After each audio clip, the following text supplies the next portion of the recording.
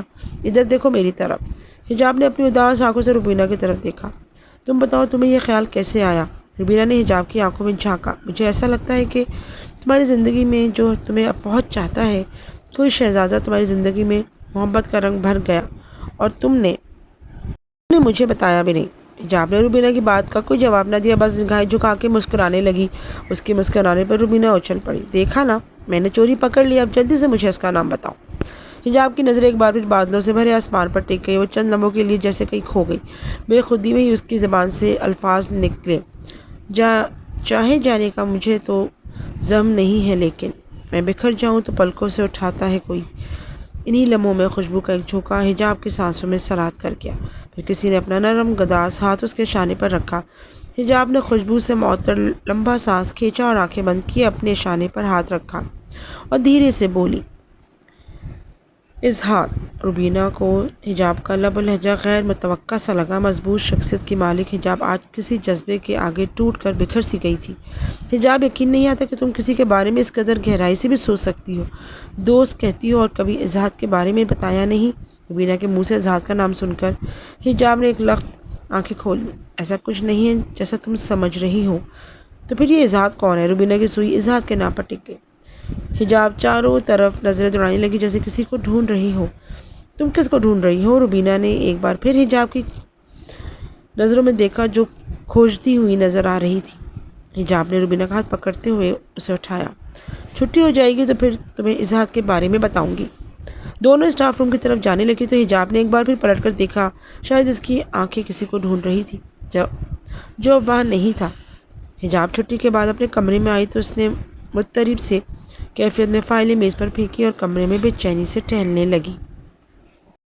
یہ کیا کر دیا میں نے؟ مجھے کسی بھی صورت میں روبینہ کے سامنے اظہار کا نام نہیں لینا چاہیے تھا۔ اب میں اسے اظہار کے بارے میں کیا بتاؤں گی؟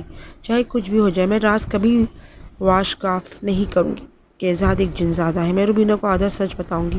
حجاب خود کلامی میں بڑبڑا رہی تھی کہ دروازے پر دستک ہوئی۔ حجاب نے دروازہ کھولا تو روبینہ دروازے کی چوکھٹ پر کھڑی تھی۔ وہ اپنے کمرے میں جانے کے بجائے سیدھی ادھر آ گئی تھی۔ تم فائلز میز پر رکھ دو، میں کھانا لگاتی ہوں، مجھے تو بہت بھوک لگی ہے۔ مل کر کھانا کھائیں گے، مزہ دوبالا ہو جائے گا۔ روبینہ دھڑام سے بیٹھی اور اس نے حجاب کا ہاتھ کھینچ کر اسے بھی بیڈ پر گرا دیا۔ میں یہاں کھانا لینے نہیں آئی، میں نے کھانا اپنے کمرے میں رکھا ہوا ہے، میں تم سے اظہار کے بارے میں پوچھنے آئی ہوں۔ حجاب نے بیزاری سے آنکھیں ادھر ادھر گھمائیں۔ جس حوالے سے تم اظہار کے بارے میں سوچ رہی ہو، ایسا کچھ بھی نہیں ہے، وہ صرف میرا اچھا دوست ہے۔ مگر جس طرح تم نے اس کے بارے میں بات کی، ایسا لگ رہا تھا جیسے تمہاری زندگی میں اس کی خاص اہمیت ہے۔ روبینہ نے سوالیہ نظروں سے حجاب کی طرف دیکھا۔ حجاب کی نگاہیں فضا میں ٹھہر گئیں۔ الفاظ اس کی زبان سے ادا ہوئے تو یوں لگا جیسے اس کی آواز یہاں گونج رہی ہے، مگر وہ خود یہاں نہیں ہے۔ وہ سوچوں کی کسی گہری کھائی میں جیسے اترتی جا رہی تھی۔ اس کا اور میرا رشتہ کوئی انسان سمجھ نہیں سکتا، میں خود بھی آج تک سمجھ نہیں پائی۔ بس اتنا جانتی ہوں کہ جب تنہائی میں رونے کے لیے مجھے کسی کا شانہ نہیں ملتا تو وہ میرے آنسو پوچھتا ہے۔ اس کی قربت میرے ہر دکھ کے آگے آڑ بن جاتی ہے۔ وہ ہوا ہے، خوشبو ہے جس کا احساس اور مہک میری زندگی سے کوئی دور نہیں کر سکتا۔ روبینہ حجاب کی باتیں سن کر پریشان ہو گئی۔ حجاب کی آنکھوں سے آنسو بہنے لگے۔ روبینہ، میری اس غموں سے بھری زندگی میں چند ہی تو خوشیاں ہیں، خدا کے لیے تم وہ خوشیاں مجھ سے مت چھینو۔ اگر میں نے تمہیں اظہار کے بارے میں بتا دیا تو میں اپنا دوست کھو دوں گی۔ روبینہ خاموشی سے حجاب کے چہرے کی طرف دیکھتی رہی۔ ذات کے لیے حجاب کے محسوسات غیر معمولی ہیں۔ یہ کیسا دوست ہے جسے کبھی کسی نے نہیں دیکھا اور حجاب کا اس کا تذکرہ کرتے ہوئے اس طرح کھو جانا۔ روبینہ اپنے شرٹ کا بٹن گھماتے ہوئے جتنا سوچ رہی تھی اتنا ہی الجھتی جا رہی تھی۔ اسے یہ علم نہ ہوا کہ کب حجاب وہاں سے چلی گئی۔ اس کے بعد روبینہ حجاب سے اکھڑی اکھڑی رہنے لگی، مگر حجاب کسی بھی طور پر ذات کے بارے میں اسے بتانے پر آمادہ نہ تھی۔ حجاب کو روبینہ کی ناراضگی تو منظور تھی، مگر اظہار کو ایک بار پھر مصیبت میں ڈالنا گوارا نہ تھا۔ سبھا سبزی کاٹنے میں مصروف تھی کہ تحریم ہاتھ میں موبائل لیے اس کے قریب آ بیٹھی۔ اماں حجاب آپی کو مسز آفتاب زیدی کے بارے میں بتاتے ہیں۔ سبھا نے موبائل فون اس کے ہاتھ سے لے لیا۔ ابھی نہیں، پہلے مجھے ان کے گھر جانے دو۔ اس قدر امیر لوگ ہم جیسے متوسط گھرانے سے تعلق جوڑنا چاہتے ہیں، کیا خبر لڑکے میں کوئی عیب ہو؟ توبہ ہے اماں، آپ تو بہت وہمی ہیں۔ سبھا سبزی کاٹتے ہوئے رک گئی۔ اس نے گہری نظر تحریم پر ڈالی۔ بیٹی، عمر کے ان گنت سالوں میں ہم نے کون سے خزانے جوڑے ہیں؟ حالات اور واقعات کی ٹھوکریں، مطلب پرست لوگوں کے بدلتے رویے، ایک ہی انسان کے کئی چہرے، زندگی کے یہ تلخ تجربات ہی تو میری جمع پونجی ہے۔ تحریم نے اماں کے گرد بازو حائل کر لیے۔ اماں آپ تو سنجیدہ ہو گئی، میں تو ویسے ہی کہہ رہی تھی، لیکن لڑکے والوں کے گھر سے آنے کے بعد سب سے پہلے میں آپ ہی کو بتاؤں گی۔ صباحت مسکرا دی۔ سنڈے سے وہ خود آ رہی ہے تو پھر بتا دینا۔ سچ؟ پھر تو بہت مزہ آئے گا، میں تو آپ ہی کو بہت ستاؤں گی۔ تحریم اچھل پڑی۔ اپنے جھمکے ڈھونڈنے کے لیے تحریم نے پوری الماری چھان ماری۔ نہ جانے میں نے کہاں رکھ دیے، میرے کپڑوں سے تو صرف وہی میچ کرتے ہیں۔ صباحت اپنے بروشے کا دوپٹہ درست کرتے ہوئے کمرے میں داخل ہوئی۔ یہ کیا تحریم، تم ابھی تک تیار نہیں ہوئی؟ احسن آتا ہوگا۔ مسز آفتاب زیدی کو ہم نے 7 بجے کا ٹائم دیا تھا اور اب 7:30 بج رہے ہیں۔ تحریم نے لمبا سانس کھینچا اور کمر پر ہاتھ کس لیے۔ میں جھمکے رکھ کر بھول گئی ہوں۔ تو کیا ہوا؟ وہ جھمکے کون سا سونے کے تھے، ویسے ہی جھمکے اور لے لینا۔ صباحت نے اسے تسلی دی۔ تحریم برا سا منہ بنا کے کپڑے الماری میں واپس رکھنے لگی۔ مگر اماں، میرے اس جوڑے سے وہی جھمکے میچ کرتے تھے۔ بس اب جلدی سے تیار ہو جاؤ، کوئی سے جھمکے پہن لو۔ صباحت نے حکم صادر کرتے ہوئے انداز میں کہا اور کمرے سے چلی گئی۔ تھوڑی دیر میں احسن گاڑی لے کر پہنچ گیا۔ وہ بجلی کے جھٹکے کی طرح گھر میں داخل ہوئی۔ جلدی کریں، بہت ٹائم ہو گیا ہے۔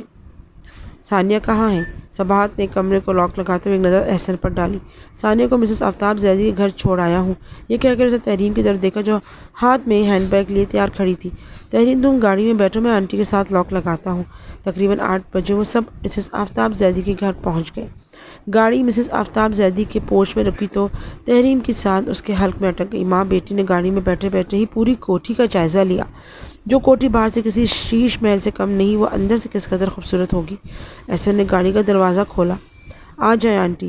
صباحت نروس سی بلا وجہ ہی اپنے آنچل کو بار بار درست کرتی ہوئی گاڑی سے اتری، مگر ان لوگوں نے جس طرح استقبال کیا، ایک پل کے لیے صباحت امیری غریبی کے اس امتزاج کو بھول گئی جو ان 2 خاندانوں میں تھا۔ کوٹھی میں داخل ہوئی تو کوٹھی کی زیبائش آرائش سے اس کی آنکھیں چکا چوندھ ہو گئی۔ ڈیکوریشن پیس سے لے کر فرنیچر تک گھر کی ہر چیز شاہانہ تھی۔ دیواروں پر لگے شیشوں میں اپنا عکس دیکھ کر صباحت نے لجاج سے آنکھیں جھکا لی، جیسے اس کا اپنا ہی عکس اس کا مذاق اڑا رہا ہو کہ بیٹی کا رشتہ کرنے تم کہاں چلی آئی ہو۔ دونوں ماں بیٹی ڈرائنگ روم میں جانے کے بجائے لیونگ روم میں بیٹھ گئی۔ مسز آفتاب زیدی کی دونوں بیٹیاں زرقا اور مناہل بھی وہیں بیٹھ گئیں۔ آپ کو اپنے گھر دیکھ کر مجھے خوشی ہو رہی ہے۔ میں نے اپنی دونوں بیٹیوں کو بھی بلا لیا ہے تاکہ ان کی ملاقات بھی آپ سے ہو جائے۔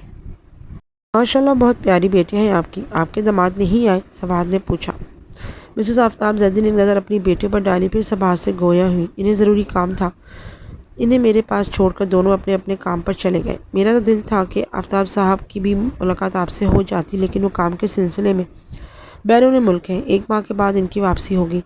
زریاب اور فیضان اب بھی تھوڑی دیر تک آ جائیں گے۔ زرقا اٹھ کر کچن کی طرف چلی گئی۔ تھوڑی دیر کے بعد ملازمہ کولڈ ڈرنک لے کر آ گئی۔ زرقا نے آگے بڑھ کر کولڈ ڈرنک سرو کی۔ مسز آفتاب زیدی نے مسکراتے ہوئے زرقا کی طرف دیکھا۔ اپنا 2 سال کا بیٹا دادی کے حوالے کر کر آئی ہے، بہت شریر اور پیارا ہے۔ مناہل کے لیے دعا مانگتی ہوں، خدا اس کی بھی گود بھرے۔ کیوں نہیں، پروردگار کی ذات بہت بے نیاز ہے، وہ سب کی مرادیں پوری کرتا ہے۔